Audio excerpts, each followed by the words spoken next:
And Jeffrey, that was a very, very interesting presentation. Don't worry, I won't talk too much law, but there will be a few points, and one of them is going to be pure law.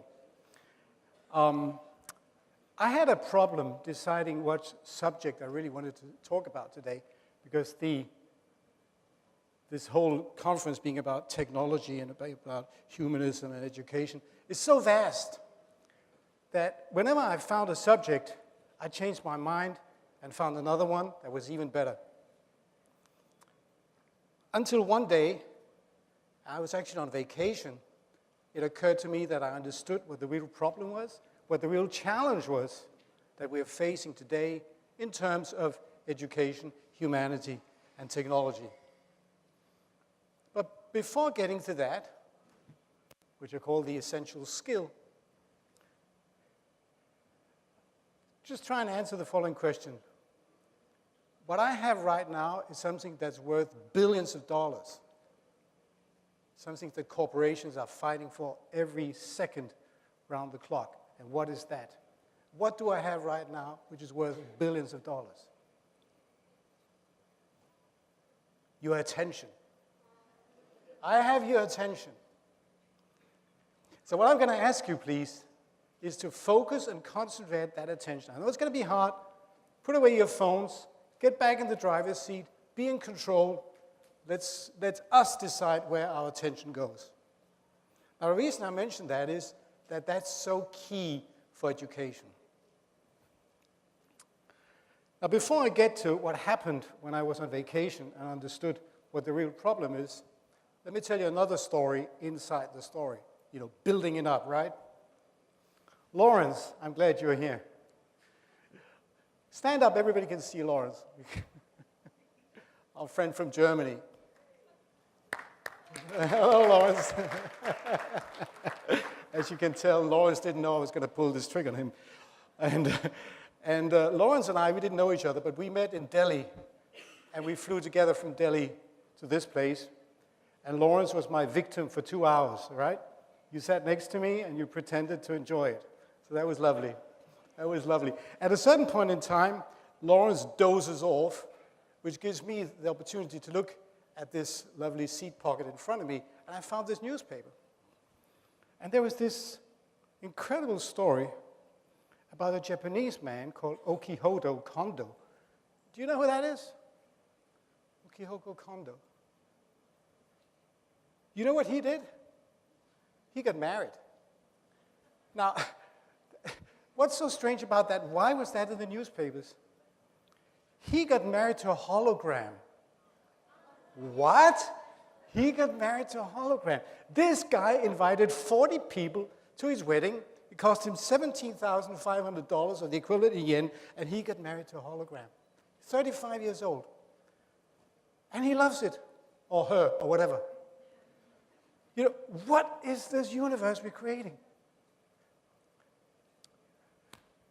So I started understanding what the real problem is.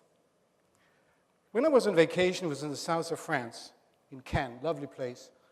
And so I went to the beach every day, about 10 days or something like that.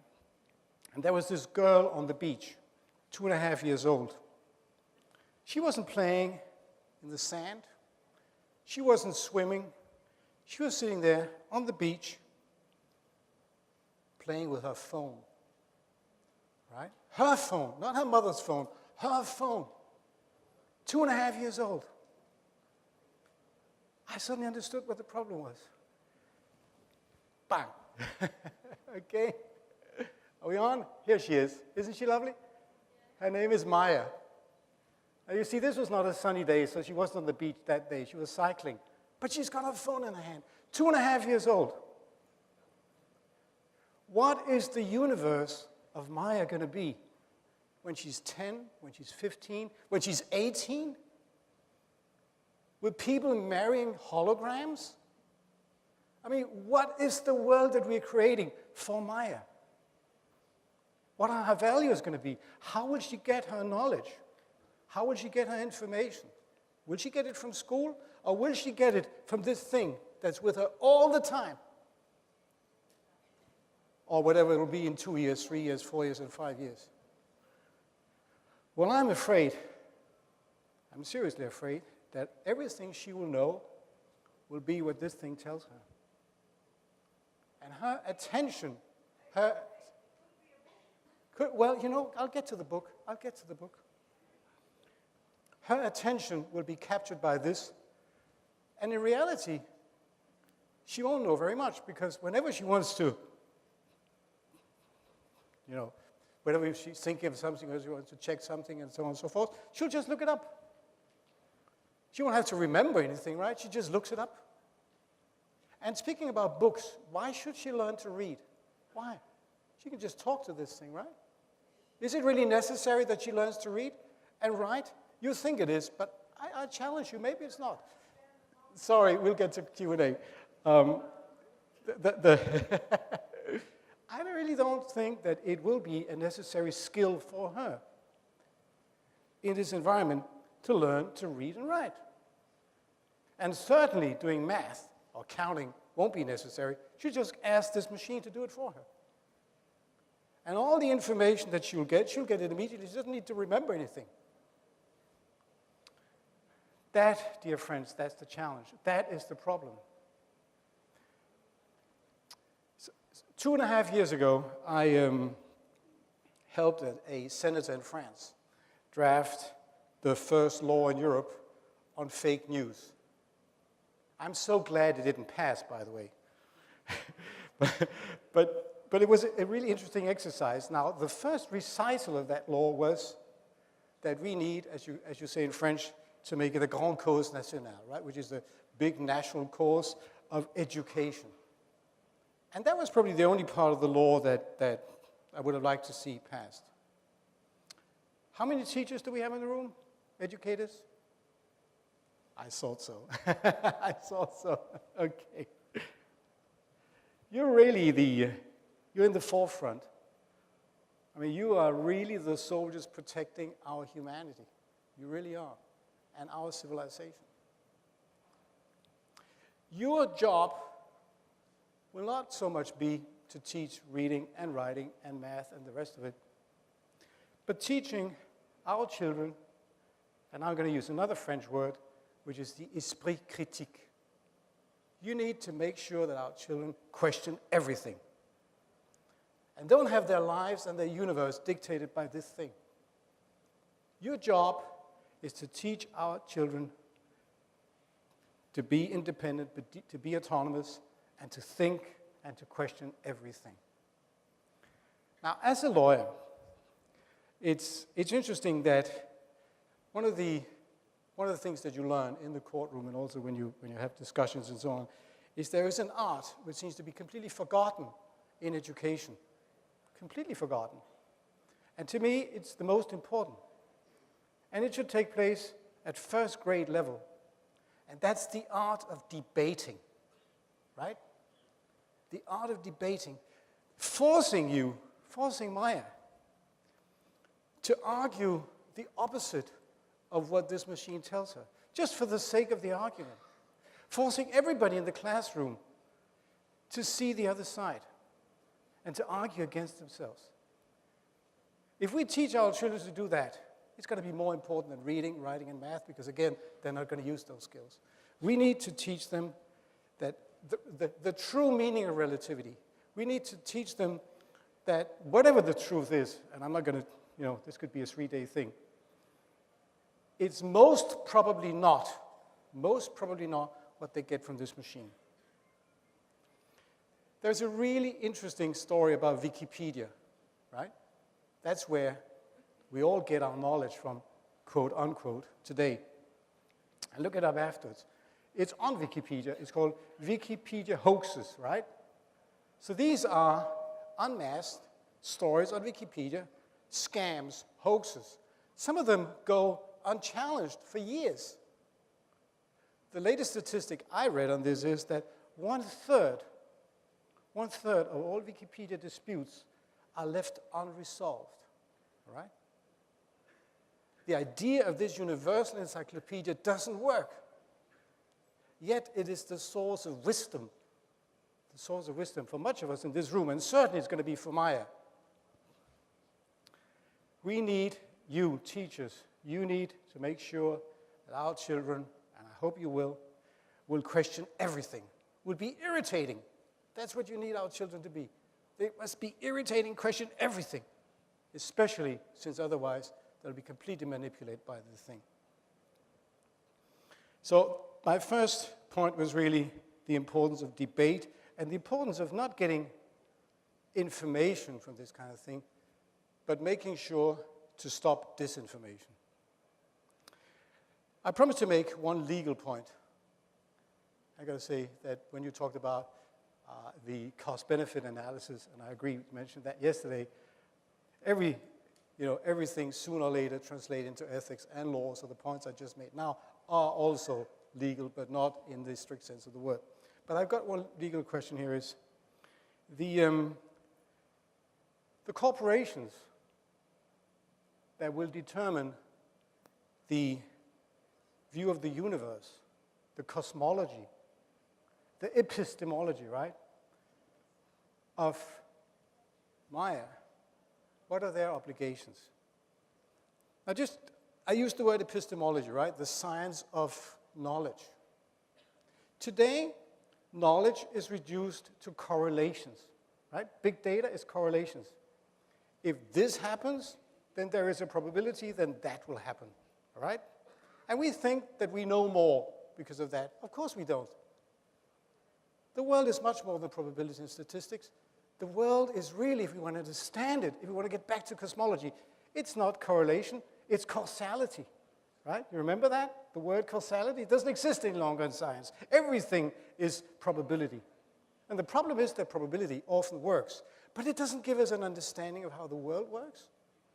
We need to get back to understanding the basics, the basic importance of causality, cosmology, epistemology, and not just get information that with certain probability may be true or not true. So what is the responsibility of the corporations that will, and I use the word here consciously, manipulate Maya when she grows up? And again, this is Maya today. Who knows what her universe is going to be like when she's 10, 15, 18, and so on and so forth. I don't know whether I'd be particularly fond of being part of that thing, but I probably have to. You could ask yourself, from a legal point of view again, what is the responsibility of the Wikipedias today and their equivalent in a couple of years? And the companies that produce the games that we heard about, fascinating games, by the way, and all the other companies that do e-learning and either license it to schools or give it for free. By the way, as we all know, nothing is free, right? What is their responsibility? Now, I mentioned yesterday with Artie that I did not download the lab for this conference. Actually, I should have, because it would have been much easier to know, what was going on and when I was going to speak and stuff like that. But I didn't. And I didn't do it because I simply stopped downloading apps. I personally did it because I had this case a couple of years ago. You all have flashlights on your phone, right? Right? Most phones are, equipped with the default flashlight, but you can also download flashlights from either Google Store or from App Store, or whatever. And I had this client who had downloaded this flashlight and found out later that it included spyware, right? As I said before, nothing is free. And the case was pretty complicated because the flashlight app was developed in Ukraine. It was then put on one of the big platforms that I mentioned before by a company based in Seattle. And it was distributed in France through Vodafone and SFR. Pretty complicated case. Who was really responsible for the malware that was introduced on everybody's phone here in the case I just described? Very complicated. Now, needless to say, this is the kind of case that is settled out of court. So if you're sitting there waiting to get the answer, we could discuss what it should have been, what it shouldn't have been, and so on and so forth, but this particular case was settled out of court. The point is that if you produce something in the physical universe, right? A car, that's the typical example, thanks to the consumer movement, especially Ralph Nader and his likes in the 60s in the US. We had this new notion of product liability, right? Everybody believes, everybody feels, and rightly so, that if you introduce a product, you are responsible for what this product, for the harm that this product does, even if you don't have a contract with the consumer because you introduced that product on the market. That's called product liability. And you know what? That does not exist in the digital realm. You probably didn't think about that. And I only thought about it because of this case. It was a shocking realization, especially knowing that about 15% of all products are now sold over the internet. I'm talking about the intermediaries here like Amazon and the rest of them, and that these numbers are growing every second of the day. Product liability does not exist for digital products. Raises a lot of interesting questions in terms of 3D printing and the rest of it. We may have time for that during a Q&A, but let's get back to the point I want to make.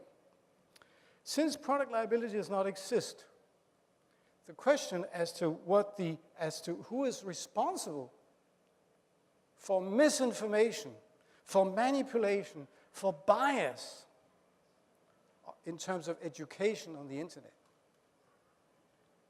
These are key questions. Because we, again, are leaving the future of the universe that our children will build, the perception that they will have of everything, their interaction with their friends, with everybody. We are leaving that in the hands of these corporations, because this is where they'll get their information from. This is the philosopher's stone. This is their source of wisdom, not their parents and not their teachers, because the teachers should only make them aware of what I just said. We need to develop a base of accountability. I use accountability as a generic term, which covers product liability, but more than that. We need to make sure that if you sell or give away for free, and again, that doesn't exist, products on the internet, and especially when it comes to our children and their future, you're liable, you're accountable. That, of course, brings us to the question of how does that work? Do we need to certify and that kind of thing? All these very, very, very complicated questions. But the first thing is that if you want to enter into this realm, you are accountable for everything that may be hurtful as a consequence. Now, this is a key question, which is not only legal, but it's also very philosophical. And I think that one of the things that unfortunately we see happening because of this thing is that the notion of personal accountability is slowly withering away. It's a very, very unfortunate trend. It seems that opinions and judgments today are all made by political correctness. And that political correctness comes from what we read on this machine. Having your own point of view, defending that and standing up has always been a challenge, but now it's even worse. Because now it's really the whole world against you. And standing up for what you believe is almost suicidal today. You'll be shamed by everybody on the internet. Now, we know through history that what one man or one woman may know may be the truth. And we'll discover that 100 years later. I'm just very, very, very afraid that in this day and age of information, disinformation is going to win the battle. And standing up for your beliefs and being accountable for that is something that you as teachers, unfortunately there are only 3 or 4 of you in the room, this is your main obligation. Make sure that our children are really irritating, that they question everything, that they be trained from the first day at school to debate, to defend the opposite position, to develop this esprit critique. That's the critical skill. That's the essential skill. And the rest will flow from that. 3 seconds, that was pretty good timing, wasn't it? So, I hope that you survived this one, and look forward to the Q&As. Thank you. Thank you. So who's going to start? Hey, can we get to the point of the school books? We already talked about the books. Where are you? Hello. Over there. Hello. You're talking about the corporations in the digital world. So what do you see as the main difference between corporations like Pearson or any other large textbook publisher who already dominates what kind of information we deliver to children? What's the difference or the main things that make this so concerning versus the existing situation? Well, you're very right. I think that the short answer to a complicated question is concentration and monopolization. Right. And the effect, the pervasive, I didn't say perverse, but I was thinking perverse, the pervasive effect of this machine. I mean, she will go to bed with it, it'll be with her all the time, and it'll be a reflex, and that's the problem. I mean, how often have we not been at dinner parties when people check out stuff on the internet, and it's as if what they see there is the truth. If they want to win an argument, they say they read it on Wikipedia, right? Nonsense, complete nonsense. Well, I think that is a degree that's more than the textbook.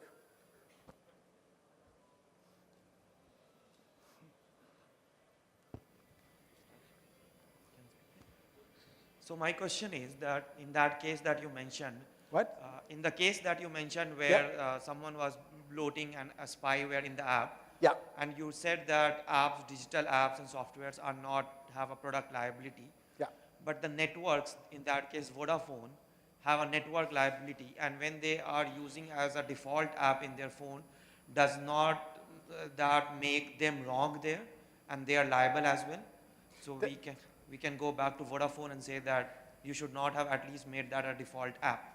That was part of the case. You're absolutely right.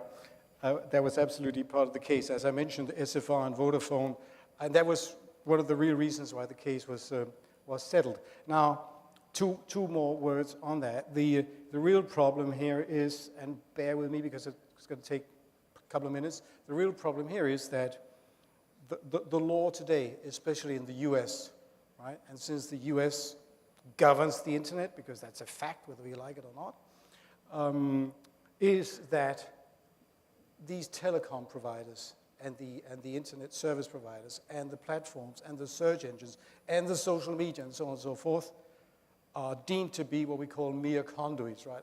You probably heard about that. So once you're a mere conduit, which the telecoms are in terms of content, not the service, but the content, then they have absolute immunity. That's the rule under the Communications Decency Act. If you want to look it up, it's Section 230 from 1996. In Europe, I'll get to your question. In Europe, we have a different approach, which we call relative immunity. It's based on the e-commerce directive from year 2000. But unfortunately, it has very little impact because it's really American law that applies. Hello, sir. I have a question that are we heading towards intelligence divide while trying to bridging the gap for digital divide? The intelligence divide. Yeah, because we see our generation has learned a lot by doing lots of activities, and this next generation is already using all these technologies. So they don't know how it all happened actually, and they are directly using the AI and all these things. You ask a question to Google Assistant that which song is playing, so it will identify you for that. So are we actually heading towards a kind of an intelligence divide, that next generation may be a kind of a dumb generation? Well, I think that you're perfectly right. And the thing is that the more quote unquote information we get, the less wisdom we have. And that is the point.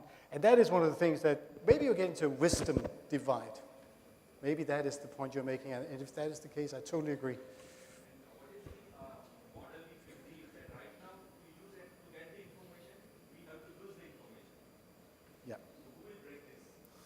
Well, our teachers have that role to play. And again, you the teachers, unfortunately, there are only 3 or 4 of you in the room. I mean, you are really the soldiers protecting our values. You should be the civil service that has the most prestige and the best paid in any country. Really, I think that the teachers' union were here, you probably all agree. You should be. The future is in your hands. But just beware, don't fall into this trap of using this tool, because you're already using it quite a bit. And by the way, fantastic, I think that you haven't really, looked at your phone for the past at least 2 minutes. That's great, it's not that hard. Don't fall into the trap simply to say that innovation is a good thing. You know, I was at a conference, the Global Forum conference last week, took place in Copenhagen. And the city of Copenhagen, they're so proud of having all this innovation, turning the city of Copenhagen into what they call a smart city, and of course what I call a surveillance city. And so they had this, they developed all sorts of devices for the cashless society, right? The cashless society. I just ask myself, why is the cashless society a good thing? Why? You know, can you imagine Saturday evening, right? Your pipes bust in your kitchen. How do you get a plumber to come if you don't pay him cash? You know what I mean? Doesn't work. Doesn't work. So it's as if innovation in itself is a religion. It's new, ergo it's good. That's nonsense. Innovation caused global warming. Innovation causes cancerous diseases. Innovation created a nuclear bomb. Let's get away from let's get away from this religion that innovation is good in itself. It's not. I have a question. What do you think about, do you think that the oral narration has an edge over the technology? Sorry? What are your opinions about the oral narration? Does it has an edge over the technology, the digital technology, right? The oral narration. The correlation. The oral narration The oral. to the children. Do you think that it has an edge over in today's digital world? I'm sorry, I didn't. Like, do you think oral narration has an edge over technology in the context in which you are talking to make sure that the children are irritating and make sure they engage in debates? So do you think when teachers are more into oral narration, they're more talkative with the children, do you think it has an edge over technology? It's better than technology? Absolutely. Absolutely. No, sorry, I didn't understand your question. I really didn't want to be rude. But yes, absolutely. And it goes back to the point of debating, right? And it's really, to me, it's a lost art. It's a lost art. As I said, that innovation is not an end in itself. I'll stand up and defend that anytime you want. But an art, l'art pour l'art, as we say in French, the art for its own sake, is really debating. We could learn a lot from the ancient Greeks, and we should really not forget that all that wisdom is there already. We just have to look for it and find it and get it introduced in the schoolrooms, in the classrooms. But again, when you're 5 years old, when you're 6 years old, you're clever enough to learn the art of debating. And sorry, let's get away from this religion that innovation is good in itself. It's not. I have a question. What do you think about, do you think that the oral narration has an edge over the technology? Sorry? What are your opinions about the oral narration? Does it has an edge over the technology, the digital technology, right? The oral narration. The correlation. The oral narration The oral. to the children. Do you think that it has an edge over in today's digital world? I'm sorry, I didn't. Like, do you think oral narration has an edge over technology in the context in which you are talking to make sure that the children are irritating and make sure they engage in debates? So do you think when teachers are more into oral narration, they're more talkative with the children, do you think it has an edge over technology? It's better than technology? Absolutely. Absolutely. No, sorry, I didn't understand your question. I really didn't want to be rude. But yes, absolutely. And it goes back to the point of debating, right? And it's really, to me, it's a lost art. It's a lost art. as I said, that innovation is not an end in itself. I'll stand up and defend that anytime you want. But an end, an art, l'art pour l'art, as we say in French, the art for its own sake, is really debating. We could learn a lot from the ancient Greeks, and we should really not forget that all that wisdom is there already. We just have to look for it and find it and get it introduced in the schoolrooms, in the classrooms. But again, when you're 5 years old, when you're 6 years old, you're clever enough to learn the art of debating. And that will create the essential skill, which again is the subject of my presentation, which is that of questioning everything. Because again, otherwise we'll all be turned into robots.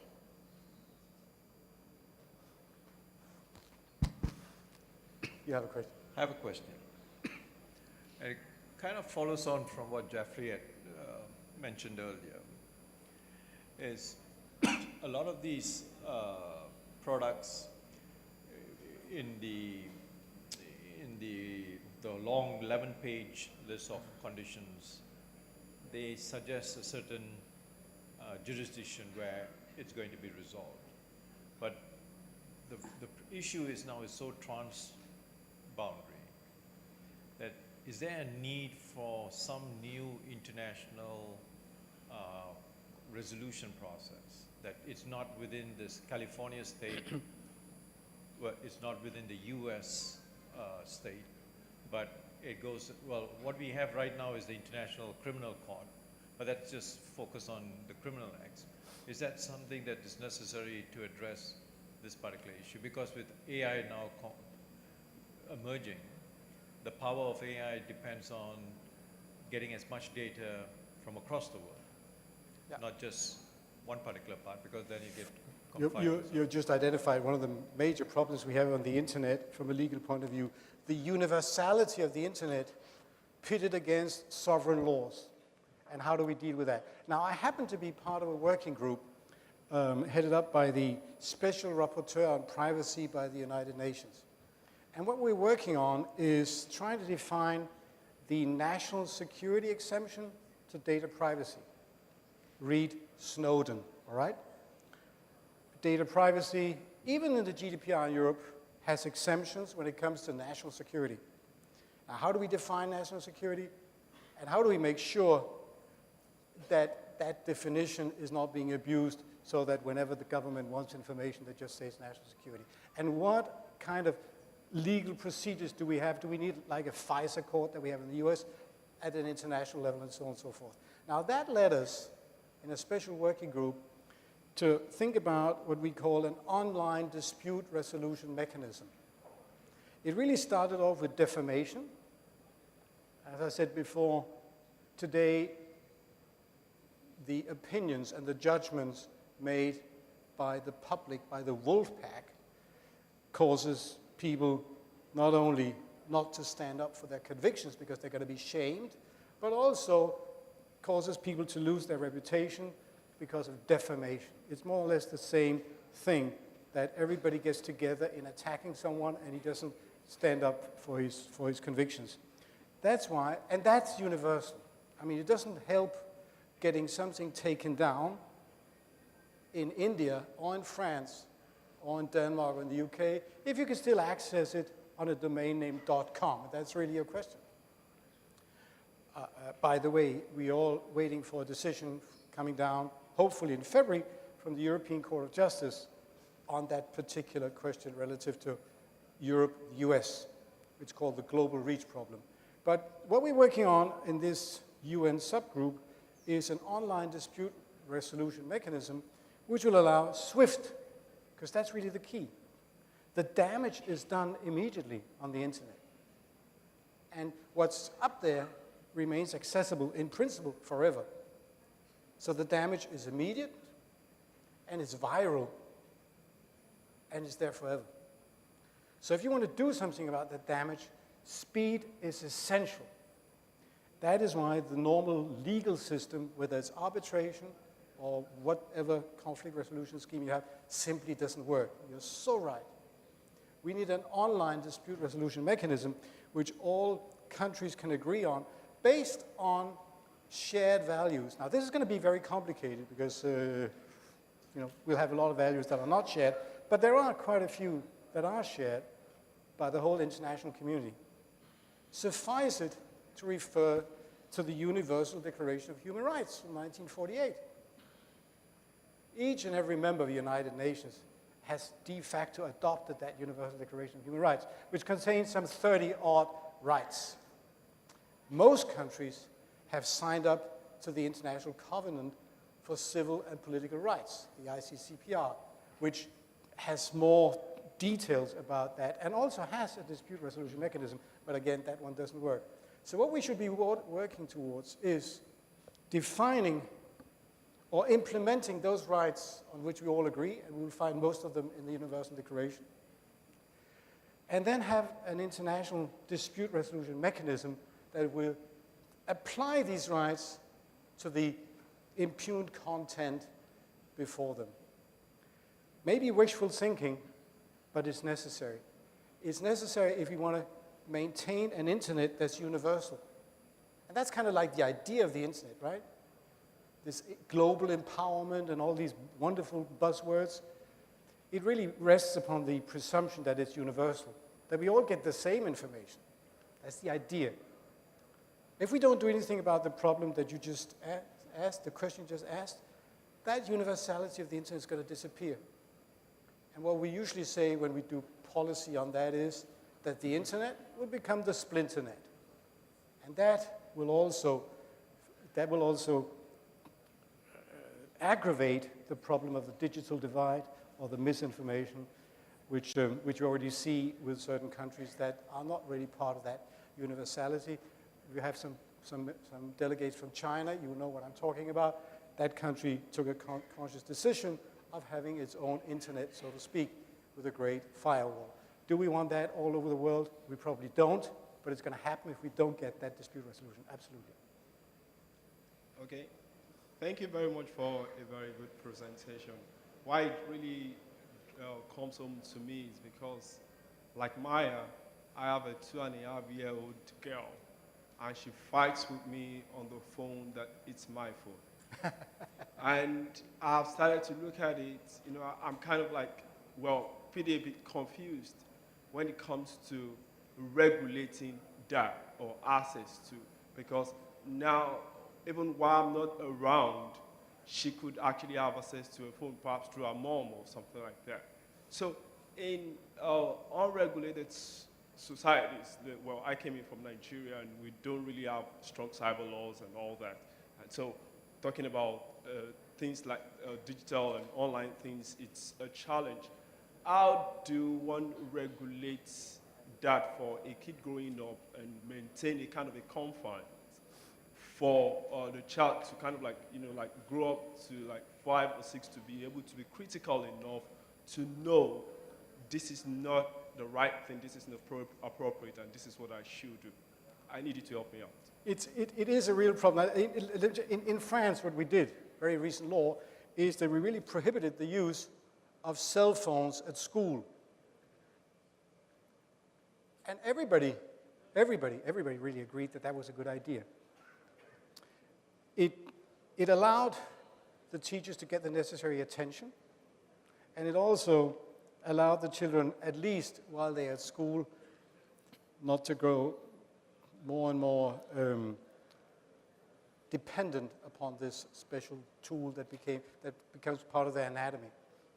But of course, there is a life outside of school, and I really think that the only solution that we have is we can't prohibit our children from using this. It won't work. They'll become asocial.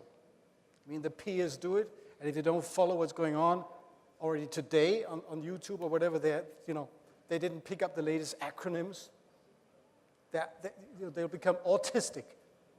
So it's a question of their whole existence and their way to function in social life. So we can't say you can't use the phone. But what we can do, and it's the only thing is to make them understand that most probably the information they get there is wrong. I would like them to believe it's wrong as the point of intellectual departure, rather than the opposite. It is wrong, it is wrong, it is wrong. Check it, check it, check it. You are now under an obligation to defend the opposite point of view. Connecting the dots, that's another problem. Since information is accessible, I use information here as a generic term, immediately, as I mentioned before, there's no reason to read and write and math and know anything at all because you just get it. Your memory, you don't need it anymore, right? So you won't be able to connect the dots any longer. You won't be able to go back and compare what happened with the ancient Greeks and so on. Because, you know, if you ever heard of them, it was like a nanosecond when you happened to skip by a page and you wanted to look up something with PL and you happened to enter Plato and you were looking for Plato and then you know, that's the kind of thing. You need to be able to connect the dots. You need to be able to get that esprit critique if you want to function. And it's really, once again, there's only one core of democracy that can help us attain that. It's not the parents, they're too busy. You know, her mother, whom I met, parents are divorced, mother works, you know, very tough day, she comes home. This is the babysitter, all right? This is the babysitter. And that's the danger. So really, education, to me, is not really a question of learning through the internet. It is the opposite. It is the opposite. It is selecting the information and always being critical of it and getting the global view of this universe, which is dramatically changing, a universe where people marry holograms. Just think of that. I'm not inventing it. You can look it up in the news.